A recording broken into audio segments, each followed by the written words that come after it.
Hello students. तो आज हम लोग क्लास 12th का chapter microbial cell culture and its applications biotechnology में स्टार्ट करेंगे।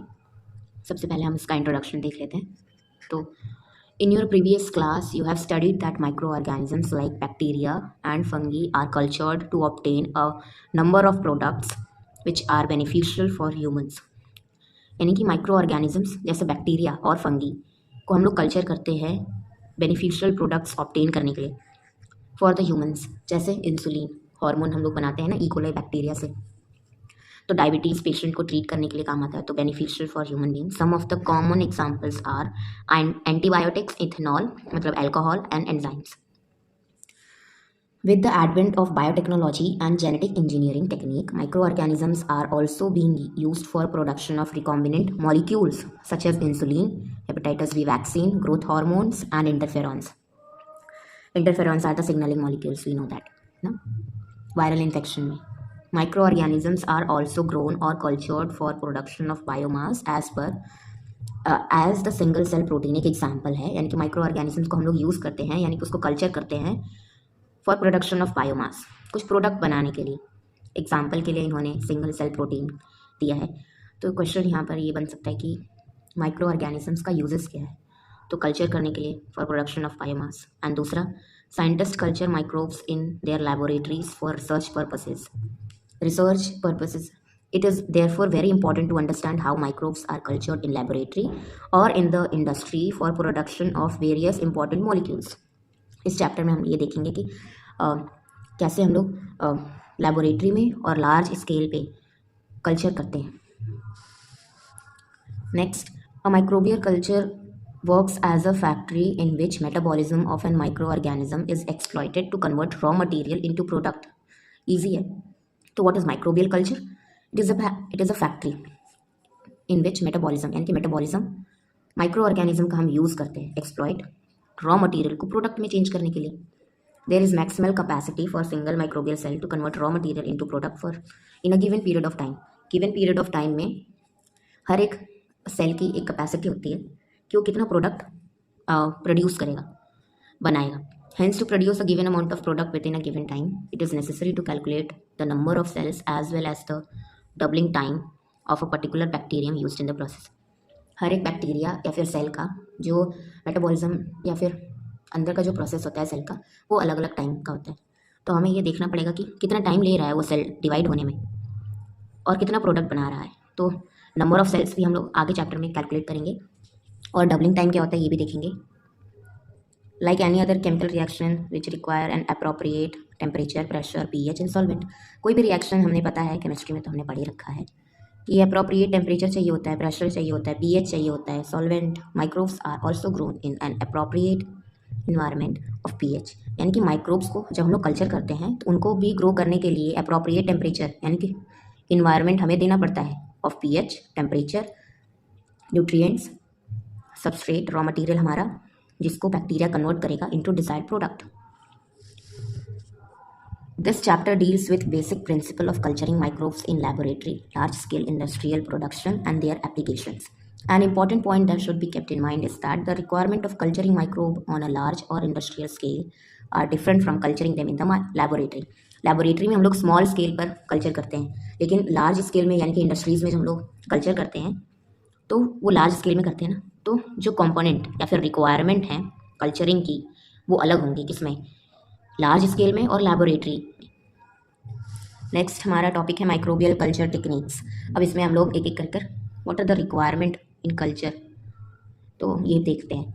न्यूट्रिएंट्स फॉर माइक्रोबियल कल्चर, जो हम लोग माइक्रोब्स को जो न्यूट्रिएंट मीडियम देंगे जिसमें हम लोग उसको ग्रो कराएंगे, उसमें क्या क्या होना चाहिए। इसमें all growing microorganisms require water, source of energy, carbon, nitrogen, oxygen, and mineral elements.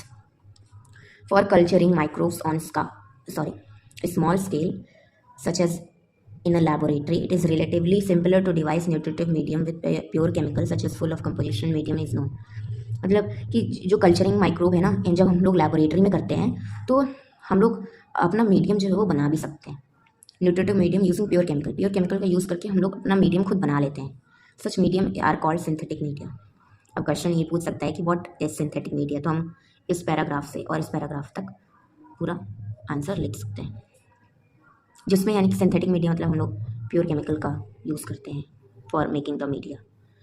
Then we can use media commonly available in the market such as nutrient broth, trypticase soya broth, TSP और brain heart infusion BHI broth. Examples पूछ सकते हैं यहाँ पर कि name synthetic name semi synthetic media, तो ये है न्यूट्रिएंट ब्रोथ, TSP और BHI. तो हम आगे देखेंगे semi synthetic media. These media contain high complex components such as peptone, beef extract, yeast extract or casein digest. Such media are called semi-synthetic media. तो question ये भी होता है कि what is semi synthetic media. तो यहाँ से हम लोग लिख सकते हैं the media which contain pure form of chemical as well as complex compound. ये एग्जाम्पल्स जो दिए थे peptone, beef extract, yeast extract, casein digest is called semi synthetic media. और हमें ये एग्जाम्पल्स पूछते हैं कि what give some examples of semi synthetic media. तो वो हमारा हो गया nutrient broth, TSP and BHI. ठीक है. These media are well suited for culturing most microbe in laboratory. However, when one wants to culture microbe on large scale for production of useful metabolites, one use source of nutrients which are economical, available readily.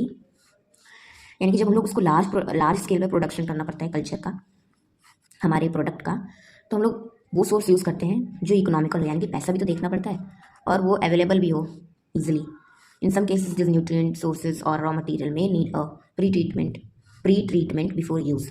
कभी कभी pre treatment देनी पड़ती है, यानी कि उसको और purify करना पड़ता है. Other consideration while selecting the growth media are. तो क्वेश्चन पूछता है कि what are the considerations while selecting the growth media. पहला, शुड यील्ड मैक्सिमम प्रोडक्ट और biomass per gram of the substrate used. Maximum production होना चाहिए. दूसरा, should be of consistent quality and available throughout the year. यानी कि उसकी जो quality है वो बदलनी नहीं चाहिए बाई पासिंग टाइम और वो अवेलेबल रहे. ठीक है. Cause minimum problem during preparation and sterilization. कोई प्रॉब्लम नहीं क्रिएट करनी चाहिए, यानी कि ज़्यादा तामझाम नहीं चाहिए होता है इसमें. पॉइंट्स हमें लर्न करने हैं. Give minimum problems during production process, particularly aeration, agitation, extraction, purification of product. Agitation मतलब स्टीयरिंग एंड शेकिंग होता है. तो ये 4 पॉइंट बहुत इंपॉर्टेंट है. अब हम लोग देख लेते हैं कि न्यूट्रिएंट मीडिया को जब हम लोग बनाते हैं तो उसमें क्या क्या चाहिए, रिक्वायरमेंट होती है. पहला है कार्बन सोर्स, बहुत इंपॉर्टेंट है. सीरियल ग्रेन्स कहाँ कहाँ पाया जाता है, starch, cane molasses, glucose, sucrose and lactose are commonly used as carbon sources. Next हमारा नाइट्रोजन सोर्स होना चाहिए हमारे मीडिया में. वो कहाँ से मिलेगा, ammonium salt, urea, corn steep liquid, slaughter house waste. ठीक है. Carbon and nitrogen sources mentioned above are cheap and easily available. जैसा कि हमने पढ़ा था कि हमें जब लार्ज स्केल पर प्रोडक्शन करना होता है यानी कि कल्चरिंग, तो हमें ऐसे सबस्ट्रेट चाहिए होते हैं जो चीप हो और ईजिली अवेलेबल हो. तो क्वेश्चन इसमें से भी पूछ सकते हैं. तो what are the carbon sources और what are the nitrogen sources used in culturing media. Then trace elements क्या होते हैं मीडिया में, like Fe, iron, copper, zinc, manganese, molybdenum. ठीक है. Are also needed in small quantities. Growth factor भी हमें डालने पड़ते मीडिया में. Some micro organism can not synthesize specific nutrient like some amino acid और some vitamins. Such growth factors are incorporated into media in adequate amount as a pure compound or as a complex mixture. यानी कि कुछ जो micro organisms हैं जिनको हमें growth factor provide करना पड़ता है, तब जाकर वो अपना एक्टिविटी शो करते हैं. देन हमें रिक्वायर्ड होगा एंटी फोमिंग एजेंट्स. ये बहुत इंपॉर्टेंट है. In most microbial bio processes foaming is problem. क्यों फोमिंग प्रॉब्लम कैसे कॉज करता है, तो फोमिंग में भी ड्यू टू किससे होता है, कॉम्पोनेंट्स ऑफ कल्चर मीडिया. यानी कि जो हमने ये कल्चर मीडिया यूज़ किया है बनाने के लिए, carbon sources, nitrogen sources, traces element, growth factors, इसकी वजह से हो सकता है. The most common cause of foaming is presence of protein in culture media.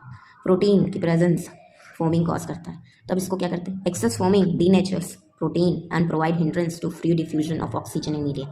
अब ऊपर फोमिंग हमें पता है ना, वो झाग बन जाती है ना, तो वो बन जाएगी तो कैसे ऑक्सीजन डिफ्यूज़ हो पाएगा हमारे मीडिया में. तो माइक्रो ऑर्गेनिज्म सर्वाइव कैसे करेंगे. माइक्रो ऑर्गेनिजम्स का हमें मेटाबॉलिज्म पता है ना, एनारोबिक होते हैं या फिर एरोबिक होते हैं. तो हम लोग एरोबिक यूज़ करते हैं तो ऑक्सीजन तो चाहिए होगी. Commonly use anti foams. अब हम इसको हटाने के लिए, ये जो फोमिंग बन रही है इसको हटाने के लिए क्या यूज़ करते हैं, anti foams are fatty acid, olive oil, sunflower oil, silicones are used as antifoams. ठीक है, इंपॉर्टेंट है ये कि what are name antifoaming agents, तो fatty acid, olive oil, sunflower oil, silicon. Then energy sources पे आ जाते हैं। The carbon sources such as carbohydrate, lipid, protein in culture media are the major sources which provide energy for growth of microbes. ठीक है, energy provide. Then water is the important component. ठीक है, when required for culturing microbe in laboratory, single distilled और double distilled water would suffice। और हमें easily available भी मिल जाता है ना लैबोरेटरी में, डिस्टिल्ड वाटर तो रखा ही होता है, केमिस्ट्री लैब में भी तो हमने देखा ही है। when assessing its suitability for large scale, अब लार्ज स्केल पे हम लोग कहाँ से इतना मतलब स्टेरलाइज्ड इन्वायरमेंट क्रिएट करेंगे, मतलब डिस्टिल्ड वाटर करने में कितना खर्चा होता है और हमें कम खर्चे में काम करना है, चीप होना चाहिए वो सब, क्योंकि लार्ज स्केल पे करना होता है तो बहुत खर्चा आ जाएगा। You should consider the pH and dissolve salt. तो हमें लार्ज स्केल पे कल्चरिंग करते समय क्या ध्यान देना है, we should consider the pH, हमें उसका pH मेंटेन करके रखना पड़ेगा, एंड डिसॉल्व सॉल्ट हम क्या ले रहे हैं। Water is also required in ancillary service such as heating, cooling and rinsing. और यानी कि और इसमें यूज़ होता है वाटर हीटिंग में, कूलिंग में और रिंसिंग यानी कि धोना। Clean water of consistent composition is therefore a pre requisite for large scale cultivation of microbes. Clean water यानी कि डिस्टिल्ड, बोले तो स्टेरलाइज्ड इन वाटर चाहिए होता है हमें कल्चर के लिए।